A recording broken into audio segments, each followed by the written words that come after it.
బెంగళూరులోని చిన్నస్వామి వేదికగా జరిగిన మ్యాచ్‌లో ఆర్‌సీబీ జట్టును గుజరాత్ టైటాన్స్ జట్టు 8 వికెట్ల తేడాతో ఓడించింది.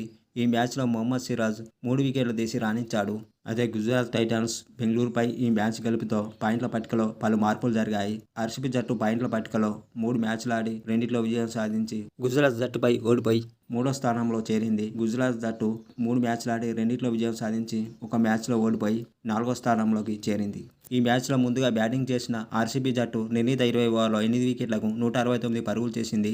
లియామ్ లివింగ్స్టోన్ 40 బంతుల్లో ఒక 4, 5 సిక్సర్ల సాయంతో 54 పరుగులు చేయగా, జితేష్ శర్మ 21 బంతుల్లో 5 ఫోర్లు, ఒక సిక్స్ సాయంతో 33 పరుగులు చేశాడు. టీమ్ డేవిడ్ 18 బంతుల్లో 3 ఫోర్లు, 2 సిక్సర్ల సాయంతో 32 పరుగులు చేశాడు.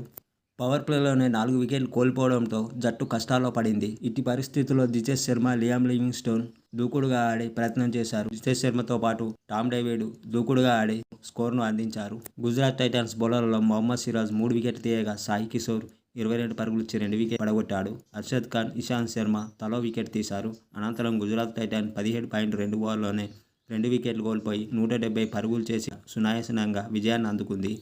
జోస్ బట్లర్ 39 బంతుల్లో 5 ఫోర్లు, 6 సిక్స్లతో 73 పరుగులు చేసి నాటౌట్గా ఉండగా, సాయి సుదర్శన్ 36 బంతుల్లో 7 ఫోర్లు, ఒక సిక్స్ సాయంతో 49 పరుగులు చేశాడు. ఆర్‌సీబీ బౌలర్లలో భువనేశ్వర్ కుమార్, జోస్ హజల్వుడ్ తలో వికెట్ తీశారు.